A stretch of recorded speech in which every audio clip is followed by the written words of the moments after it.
နာရီရှိပြီပေါ့နော်9နာရီဆိုတော့မေသူရဲ့ဆိုင်သိမ်းတဲ့အချိန်လေးကကြာ6နာရီခွဲအဲ့တော့6နာရီခွဲဆိုတော့ဆိုင်သိမ်းပြီးပြီဆိုတော့မေသူရဲ့ဆိုင်နှစ်လေးပေါ့နော်ဆိုင်နှစ်ကိုကြာတော့တိတ်မတိကြသေးဘူးမေသူရဲ့ customer လေးတွေကပေါ့နော်မေသူ choice ဆိုင်နှစ်မှာဘာလေးတွေရှိလဲတကယ်ကိုဝယ်လို့ရောကောင်းရဲ့လားလှတာလေးတွေရောများရဲ့လားဆိုတာလေးတွေကိုမေသူပြပေးချင်တယ်ပေါ့နော်ဒီမှာကြည့်မေသူရဲ့ဆိုင်လေးကိုနည်းနည်းလေးဝေ့ပြပေးပါမယ်ရှင်ခဏ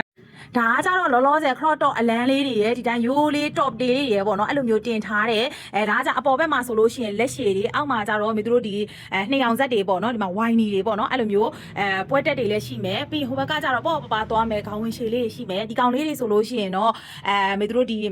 ဒါကကြတော့လက်ရှိsorry one set ကလေးတွေပေါ့နော် one set လေးရှိမယ်ပြီးလို့ရှိရင်ဒီကောင်ကကြတော့စင်ပေါင်းမီလေးရှိမယ်ဒါလေးတွေဆိုလို့ရှိရင်လည်းမတို့ကနုတ်ခေါင်းဝင်လေးပေါ့နော်ဒါလေးတွေဆိုလို့ရှိရင်တရုပ်ဟာလေးတွေလည်းရှိသေးတယ်ပြီးတဲ့အခါကျတော့မတို့ဒီမှာ